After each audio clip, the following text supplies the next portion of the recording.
We're going to welcome in our buddy Colin Thompson, of course, a former NFL tight end. Sirius XM NFL Radio host does a great job. At Colin Thompson TU on Twitter. Also, Not For Long Media.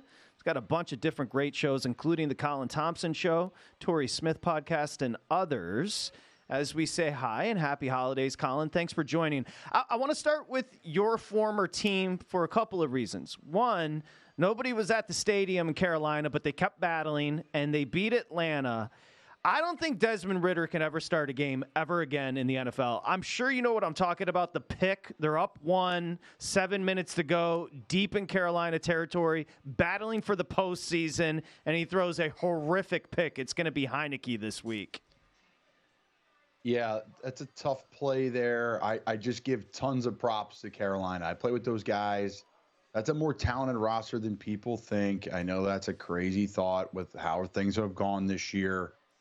But the cupboard wasn't bare when Frank Wright took over that team. And they've obviously moved a lot of assets to get that quarterback. But at the end of the day, like, tons of props to what, Chris Tabor and their team are doing there. Because, listen, that's not easy to do. I've been a part of that. I've been a part of those locker rooms for a long time. And what Tabes did as a special teams coach, calling a timeout so the punter would be able to kick into the wind before the field got flipped, and like little things, running the clock down at the end of the game for a walk-off win and his first win as a head coach. Like, that's a really big deal. And I hope he gets opportunities to be head coach, hopefully in Carolina or elsewhere, because special teams coaches don't get enough juice. It's always the hot coordinator. But if you bring in a special teams guy, they're going to empower other people, build it the right way, in my opinion. I'm a huge Chris Tabor fan. I want to kind of stay on the Carolina theme, but go to the collegiate level. Matt Rule was there previously in Carolina. You played for him. Tell me a little bit about his personality and then his ability to get former NFL longtime veteran of the Lions, Dominic Raiola's son, Dylan Raiola, who was a Georgia commit, a team that's won 2 national titles in the last 3 years, to go to a program that's just hoping to be bowl eligible. Well, I'll say this about Nebraska first. They lost their last 4 games, I think, by like 6 points. Yep. So, especially in that Big Ten West, they're right in the heart of things. So they're not that far away from like 8 or 9 win team. I know you could say that about a lot of teams, especially in the NFL, but in college, again, especially in the Big Ten West, it's not the East. Now, I know teams are coming into it and that's subject to change, but Nebraska's turning in the right direction. Coach is a program builder. He always has been. I firmly believe if he was given the full time to get things done in Carolina, things would have changed and we would have turned the corner, because there were some days where things were looking really good and we were super competitive and in games, but missing a player or two. Obviously, things have changed there in Carolina, but I love Coach Rule. He's going to be super relatable, first and foremost.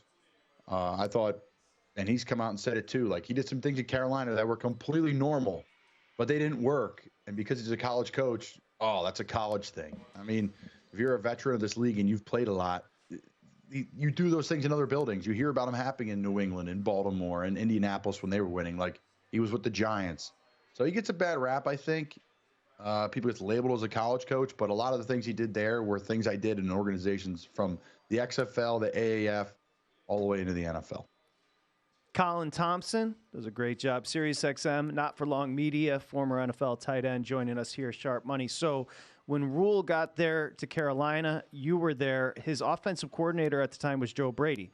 Let's transfer to Buffalo. They're humming right now, Colin, and it's a completely different team offensively. The identity's different. They're running the football. And your boy Joe Brady, he was let go by Carolina, gets another opportunity, and they're killing it. I'm smiling ear to ear for those that are listening and not viewing, because when they moved on from their offensive coordinator, I said, man, this is going to be really good for Buffalo. And not that their offensive coordinator was not up to the job, because obviously they have some pieces, but things have not gone wrong. Have gone right. But I know this. Joe Brady's got that old school Sean Payton and run the ball, get behind the big boys up front. He really does. That's where he learned. That's where he cut his teeth in this league, was Saints. Kind of like a low-level guy, coaching wideouts, I think he was. And then he found his way at LSU, the hot young coordinator, was at Penn State. They won a national title at LSU. So I knew you were going to see some run game, but like a lot of the stuff Coach Rule believed in, Sean Payton believes in, so does Joe Brady. And I think he learned on it both through those two guys about running the football. And you saw that. I mean, you saw it in droves with Cook, a guy that everybody drafted this year in fantasy, but what was he? So you're starting to see what Joe wants to do. Like Josh Allen, awesome quote. Like, I hope this happens every game, that I don't have to light up the scoreboard. Like, he handed the ball off every play and he threw for 100 yards, and you're telling me the Bills are going to blow out the Cowboys? Like, what? You would never say that. So, goes to show you, these coaches that are defensive minded, like Sean McDermott, if you have the right coordinator, the right quarterback, you take the obvious thing, running the football, especially in this league where everybody wants to throw. These good running football teams, man, they have a ton of success. Eagles have stumbled not running the ball. Kansas City, when they decide not to run the ball, they stumble, in my opinion. But you look at the Niners, big time running the football. Dolphins, big time running the football. Super impressive two teams offensively this year. You mentioned the Buffalo Bills. Their last loss came against the Philadelphia Eagles. Now the Eagles are kind of in a little bit of disarray. Is this just kind of a hiccup in the middle of the season with the tough gauntlet of games they've played? Or is there a larger factor and a concern if you're Nick Sirianni or Howie Roseman and the Eagles? That's the $1 million question. I'm from Philadelphia. I understand the pressure, what it takes to play there. It's an amazing market. You would have thought the first 10 games of the season or whatever it was, they're the team to beat in the NFL, and it's not even really close. There was times last year where they played perfect football games. There was time earlier this year where they played perfect football games. But they just haven't been able to put it together down that stretch, that really tough stretch there. So I think it's a little bit of the stretch. I think it revealed some of their weaknesses. I also think, kind of thought about this today, I think Jalen Hurts kind of graduated from that college spread offense.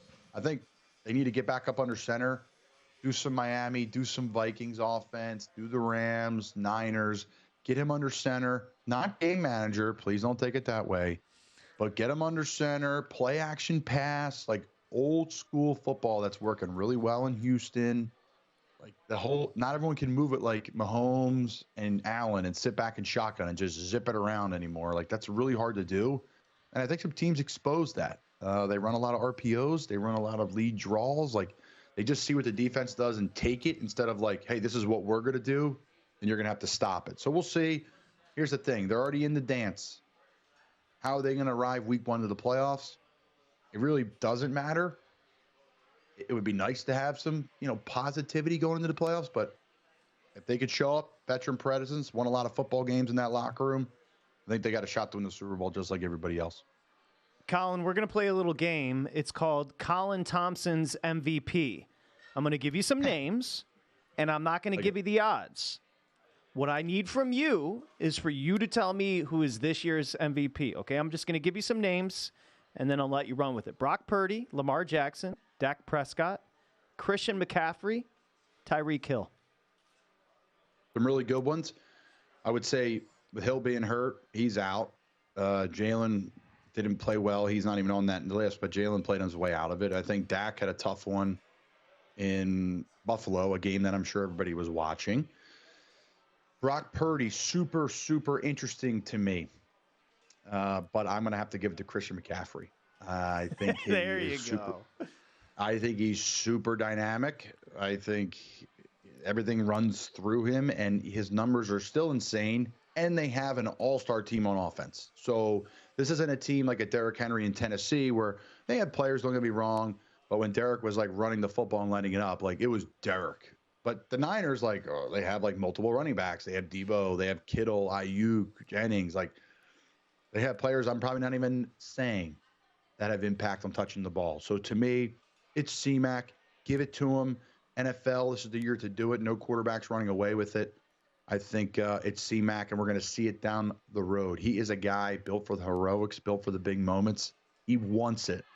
He wants it. Trust me. I haven't talked to him about it, but I know he wants it, and it means a lot to him. And I think he's going to go get it in these last 3 weeks because somebody's have to go get it. And I think it's really between the Niners, Purdy, and McCaffrey. I like Patrick's question. I'm going to follow up with a similar one. NFL Coach of the Year. Dan Campbell, Shane Steichen, DeMeco Ryans, Kevin Stefanski. Oh, man. Who's going to be hot down the stretch? Right, if DeMeco, I gotta give you an answer, right? I'm on the show. If DeMeco and the Texans go on a nice little run here, it's probably him, right? That's a big deal. Stefanski, Joe Flacco right off the couch. I'm on the couch training to get back in this league. I can't imagine going and playing quarterback. It's one thing to play tight end. Oh, man.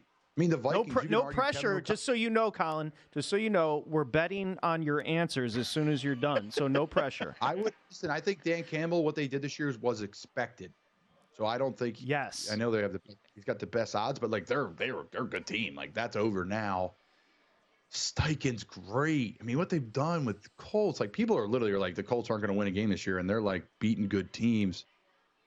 My pick would probably be I think Kevin O'Connell. Whatever people are going to say, the Vikings are probably going to get in the playoffs, and he's all the way at the bottom of these odds. And who's been their quarterbacks? All people that are backups in this league, and they're missing their best player. They are. To be fair, that's your boy because you did play for him for maybe a preseason, and you liked him a lot. All backup quarterbacks. You make the playoffs. Literally since what, week 4? Kirk's been out, and Justin Jefferson's been out, and you're telling me the Vikings are going to make the playoffs. I think they started 1-4. I think that's a fair argument. I'm going to give you my quick Stefanski argument. 4th string quarterback. 2 of them include P.J. Walker and DTR. I don't know if they should be coaching high school camps. NFL tight end. You can hear him on Sirius XM's NFL Radio.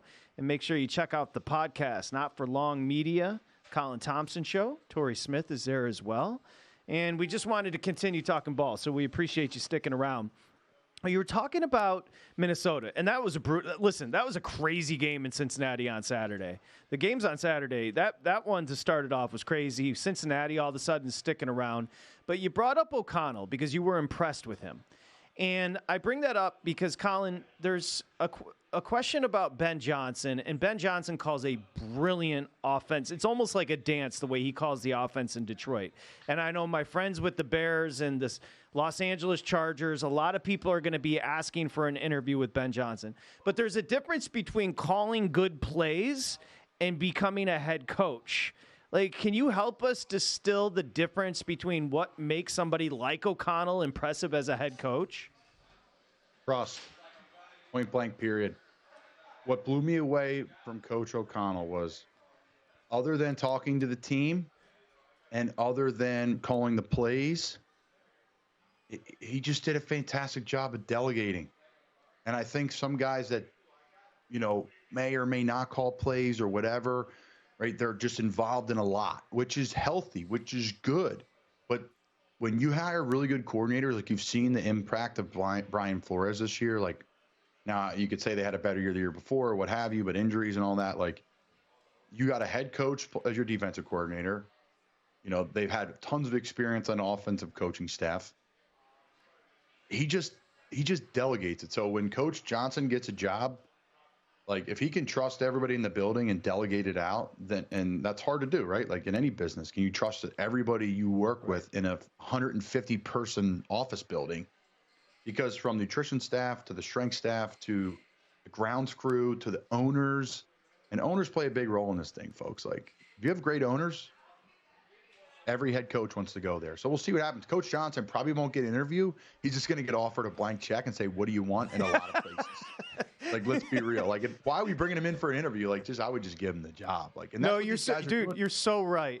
Because remember, he interviewed for jobs last year, and the Lions G'd him up. They gave him a big-time raise to stick around. And it's smart by him, right, Colin? Because he's 37 years old, take another year to learn and then he'll have his pick. He can have Justin Herbert if he wants him. He's got his pick this offseason. I always tell this story, like, I use Coach Roll, for example, because I know him, or Kevin O'Connell. Like, all right, so Kevin obviously deserves to be head coach in the NFL times a million. But he came into a different situation than what Coach Rule came into Carolina, right? I believe Kirk Cousins was already in Minnesota. If he wasn't, they were going after him. You have Danielle Hunter. You have Justin Jefferson. You have a winning pedigree there. I think Zimmer in his last year was like 500. So, like, there's a winning culture there. Carolina, you got to recreate the whole thing. Good point. Like, you see Dan Quinn turn down, like, the Jacksonville job last year. Like, these guys now are being a little bit more selective, I think, for before, where you just saw guys take the job. But now it's like, man, you want to sit back, relax a little bit, and figure out what's best for me, my family, and what's the best roster. Because you only have like 2 years to do it. If not, they're moving on from you. I like the way you presented about Kevin O'Connell. If you were a NFL general manager and owner, give me the one or two, or even a third criteria or characteristic you would say, this is imperative in the person that I'm bringing in to lead my football team. And you guys ask great questions. If I'm a GM owner, this is so imperative. Wow. I think I need to know your plan of how we can keep players upright throughout the season, because injuries are catastrophic. Players are in the building less and less as we move forward. Less of an emphasis on OTAs. Training camp, guys are doing hold-ins, trying not to practice. Plus they don't want to hurt anybody. Guys aren't playing in preseason games. But we also need to play well, right? Guys aren't making tackles till later in the year. So it's that great debate of that fine line of are we healthy? Are we calloused? Or are we worn down? So that would be number one, is how are you going to marry that up? I mean, there's so many ways to go about it. I don't know. 2 and 3, who's your quarterback? And then what's your O-line look like maybe?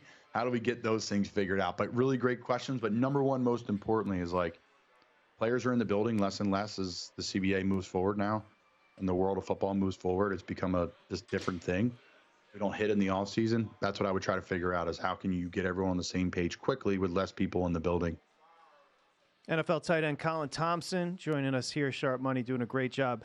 Drew Lock last night. Now, whether it's Drew Lock or, of course, Geno Smith headed to Tennessee. Seattle needs a win. They're sitting at 7-7.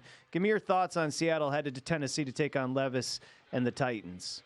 It was cool to see Drew have that emotional moment after the game. I mean, I get it. Listen, this is a fantasy football world, and we remember Drew at Missouri, and he was a part of the trade for Russell, and we kind of are unemotional with players. But on a human being side, he isn't I think it was 1,400 days since he had a game-winning drive or something. And that's a big deal. And he was saying, I'm asking myself, if I'm still can do this at a high level. So props to him. His confidence is at a high. And when he was confident in Missouri, he was moving the thing around. So that's good for Seattle. They have 2 quarterbacks now. Hopefully Geno comes back. He's a stud. Play with him in Giants. That guy's a pro's pro. You see that because later in his career, he's had a ton of success. Yeah, I mean, Seattle's going to be rocking and rolling, right, and playing for something. Tennessee just got eliminated. What's Vrabel going to do this year, off season? There's a lot of kind of talk a little bit out of Tennessee there. So, yeah, Seattle's going to be rolling in Tennessee, man. Colin, I'm going to change gears on you a little bit. National Signing Day again tomorrow in high school football, going into college. You played at Florida. It's an easy place, in my estimation, to recruit to. I've been to that campus many, many times. But why are they missing the mark at UF right now in terms of getting guys in? They got a kid like yourself from probably Bucks County to come down to that warm weather. I mean, come on, man. I mean, there's plenty of co-eds. What are we missing here? They would say to me, everyone would be like, what did Florida pay you? I'm like, pay me. It was sunshine and palm trees. And yeah, that's a good life. It's a great question. Listen, I think it's one of the best places to play in the country. I visited a lot of schools. I've talked to so many different players since I left Florida. And they booted me out for injuries, and I still think it's one of the best places to play in the country. The answer, man, I wish I would have listened to my Gator Sports Talk radio today because there's some funny stuff on there. They should be killing it. They should be able to get any player they want in the state of Florida, but they're not. And now people are going down and poaching Florida hard. They always have, but it's a super competitive environment down there. I don't know. I'm happy they kept Billy Napier. Firing and hiring people constantly is not the answer in anywhere, I believe, unless it's really malpractice. And that's not what's happening there. So hopefully they've got some transfers, a good recruiting class. They stick with it, stay relevant, and he can build this thing over time because he's got a track record of success. Colin, right now the second best team in the NFL is whom? We obviously are going to put the 49ers over here. They've got an all-star team right now. But beyond the 49ers, who's next? It's Ravens. I think their culture in these games that matter in December, early January, their culture will win you football games. And I think with Lamar and how just slippery he is right now to tackle and that home field advantage, the cold on the grass in Baltimore, like I said, I think they're built for it. To me, they're number 2. I mean, obviously, we're trying to figure out Dolphins are loaded on what they're doing, what they look like week to week on the road, things like that. But, I mean, Dolphins are a team to keep your eye on because everyone's kind of doubting them a little bit. No one's really bringing them up. But to me, it's the Ravens, Lamar, their coaching staff, and that culture there is really strong. Real quick, we got about 30 seconds remaining. Are you concerned at all about Lamar's postseason shortcomings? I'm not. I think now, with how that team's built, he still throws it the same. But he's just got some really good weapons and a lot of options now. Even the backup third string, fullback, tight end, they got a lot of pieces now. So you're going to see him run a lot of the same stuff, but a little bit more options at wide out. So I'm not concerned about Lamar and the shortcomings of the playoffs. He's a leader. He's trending in the right direction, and he's playing well and showing that the contract's worth it for him. Okay, Colin Thompson. You can hear him tonight, 7 to 8 Eastern Time on Sirius XM's NFL Radio. And, of course, check out Not For Long Media with the podcast as well. Colin Thompson TU on Twitter. Go to VSiN.com/subscribe to become a VSiN Pro subscriber today.